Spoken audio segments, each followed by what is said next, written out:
Merhaba arkadaşlar. Bugün Ceylin'e düşük proteinli kakaolu yaş pasta yaptım. Çok güzel oldu. İşte tarifimiz. İlk olarak pastamızın kremasını yapmakla başlıyoruz. Küçük bir tencereye 60 gram şeker, 20 gram düşük proteinli un ve 20 gram nişastamızı alarak güzelce karıştırıyorum. Kuru malzemelerimin üzerine 2 kutu düşük proteinli sütümü ilave ederek çırpma teliyle karıştırmaya devam ediyorum. Un ve nişasta iyice açıldıktan sonra ocağıma alıyorum ve muhallebi kıvamına gelene dek pişiriyorum. Piştikten sonra içine bir çay kaşığının 1/4 kadar vanilya ilave ederek karıştırıyorum ve bir kaseye alıyorum soğuması için. Soğurken üzeri kabuk tutmasın diye streç filmle üzerini kapatıyorum. İkinci olarak çikolata sosumuzu hazırlayacağız. Damla çikolata kullanıyoruz onun için. Böyle bir çikolata aldım. Protein değeri 5,7. Küçük bir tavaya 5 gram şeker, 5 gram süt tozu, 2 gram kakao. Şöyle bir kakao kullandım. Protein değeri 100 gramda 24. Kuru malzemelerimi karıştırıyorum ve üzerine 3 tatlı kaşığı 15 gram, yani ölçerek koyarsanız daha iyi olur, karıştırıyorum ve ocağımın en küçük gözüne alarak kısık ateşte bütün malzemeler birbirine karışana kadar ısıtıyorum diyebilirim. Yani pişirmiyorum. Gördüğünüz gibi karıştı. Artık üzerine damla çikolatamı ilave ediyorum. Ocağımı kapatıyorum tabi. Sıcağında çikolatam eriyene kadar karıştırmaya devam ediyorum.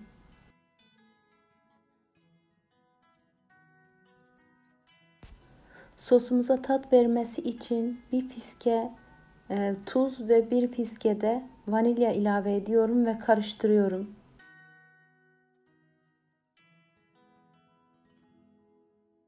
Şöyle bir kabın içine alıyorum ve ağzını kapatarak bir kenara indiriyorum oda ısısında soğuması için. Pastamızın hamuru için 2 bardak düşük proteinli unum var, 230 gram. 1 bardak unumu alıyorum. Üzerine 12 gram kakao, 5 gram kabartma tozu, 2,5 gram vanilya ilave ederek karıştırıyorum. Sonra diğer bardak unumu da ilave ederek karıştırmaya devam ediyorum.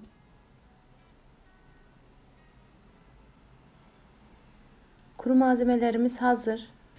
Ocağımın en küçük gözünde küçük bir tencereye 50 gram margarin, eridikten sonra üzerine bir çay bardağından birazcık eksik 90 gram şeker, karıştırmaya devam ediyorum. Şeker eridikten sonra yarım bardaktan birazcık fazla 120 gram düşük proteinli yoğurdum var. Hızlıca karıştırmaya devam ediyorum.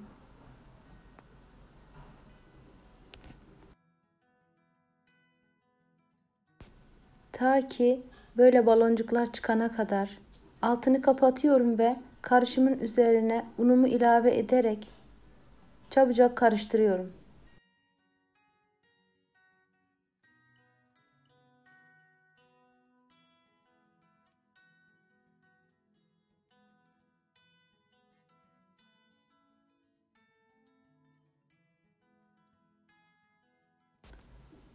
Biraz karıştırarak toparladığım hamurumu ocağımın üzerinden alarak tezgahın üzerinde de karıştırmaya, toparlamaya devam ediyorum.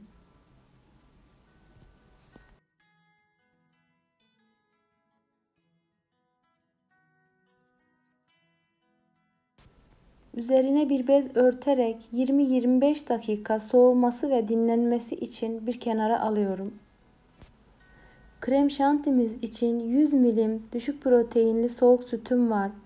Onun üzerine Pakmaya'nın krem şantisini ilave ediyorum. Protein değeri 100 gramda 0,7. İlk önce düşük devirde, sonra yüksek devirde çalıştırarak krem şantimi hazır ediyorum ve onu dolaba kaldırıyorum.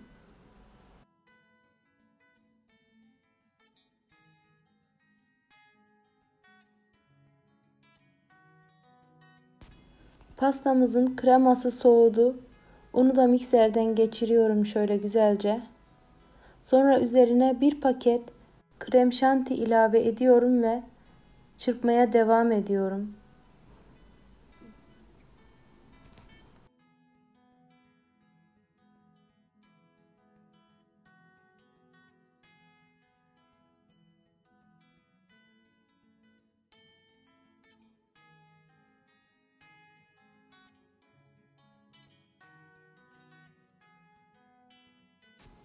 Şöyle biraz un serperek dinlenmiş olan hamurumu tezgahımın üzerine alıyorum.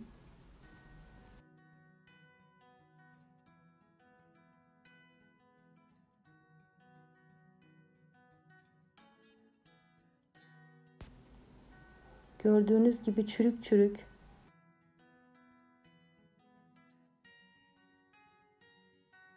Şimdi elimle güzelce hamurumuzu yoğuracağım. Hafif hafif unlayarak toparlayacağım.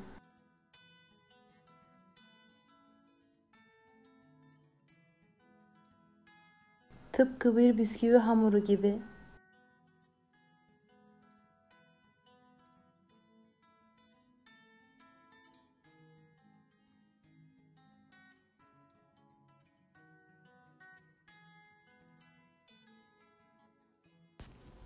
Hamurumu güzelce yoğurdum ve toparladım, tarttım.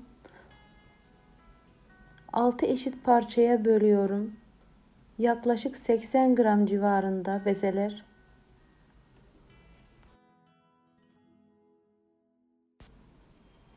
Bezemin bir tanesini tezgahımı unlayarak açıyorum.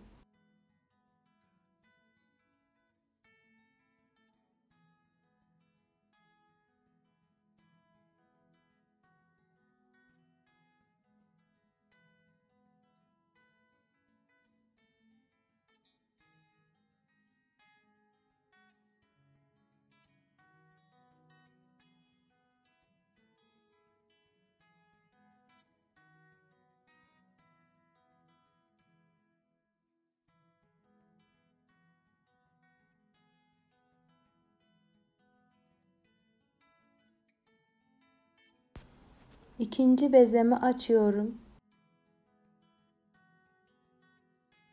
15,5 santim çapında pasta tabanından 1 santim büyük diyebilirim açtığım hamurlar.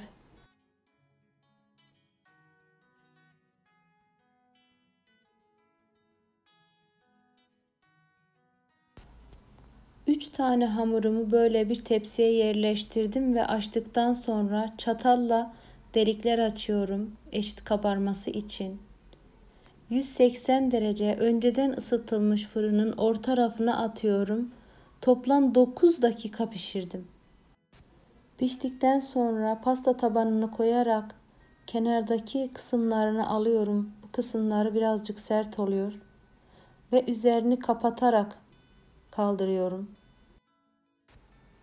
Fırından çıkar çıkmaz kenarını kesiyorum. Hiç bekletmiyorum.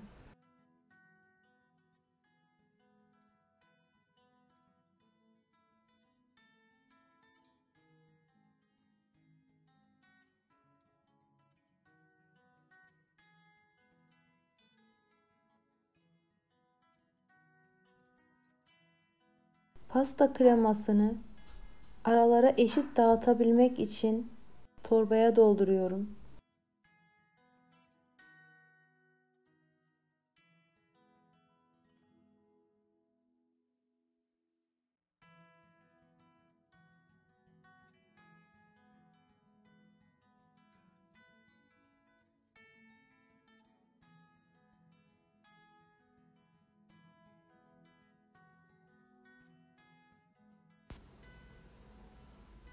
Pastanın kaymaması için tabana çok az krema sıktım.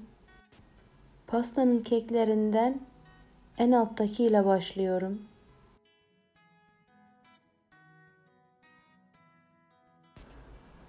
Sıkma torbasıyla yapınca çok kolay oluyor bu şekilde.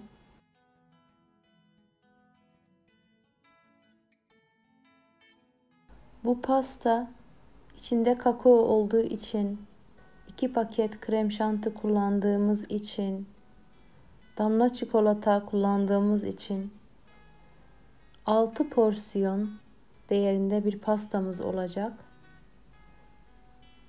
Eğer 12 eşit parçaya bölerseniz her bir parça bir sebze porsiyonu değerinde olacaktır.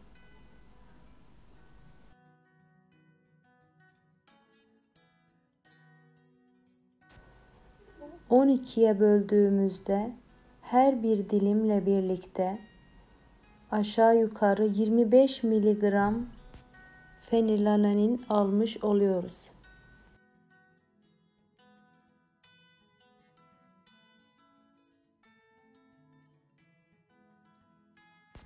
Pastamızın ara katlarını bitirdikten sonra kalan kremamızı pastamızın üstüne ve yanlarına bu şekilde bir spatula ile güzelce yedirerek şekillendiriyoruz.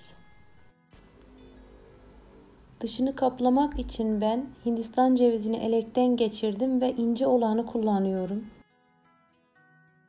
Böyle tabağa çokça koydum ama toplam olarak kenarlarını 12 gram Hindistan cevizi ile kapladım diyebilirim.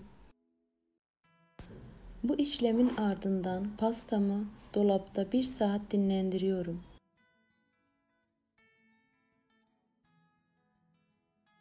Pastamızın üst kısmına çikolata sosumuzdan küçük küçük çay kaşığıyla şöyle noktalar bırakıyorum, hafif taşması için.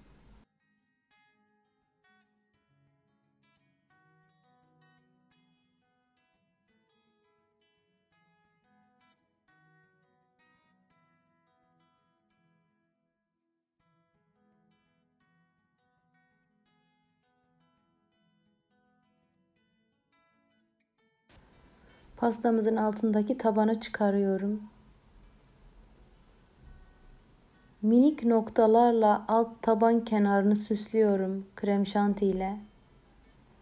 Üst tarafını ise daha büyük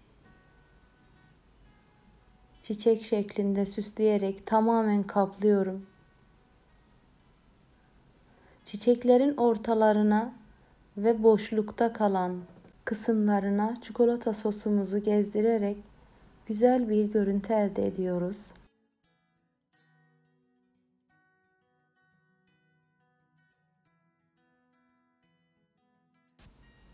Pastamızın üzerini fanusla kapatarak buzdolabında bir gece boyunca beklettim. Dinlenen pastamız çok güzel oldu, yumuşacık.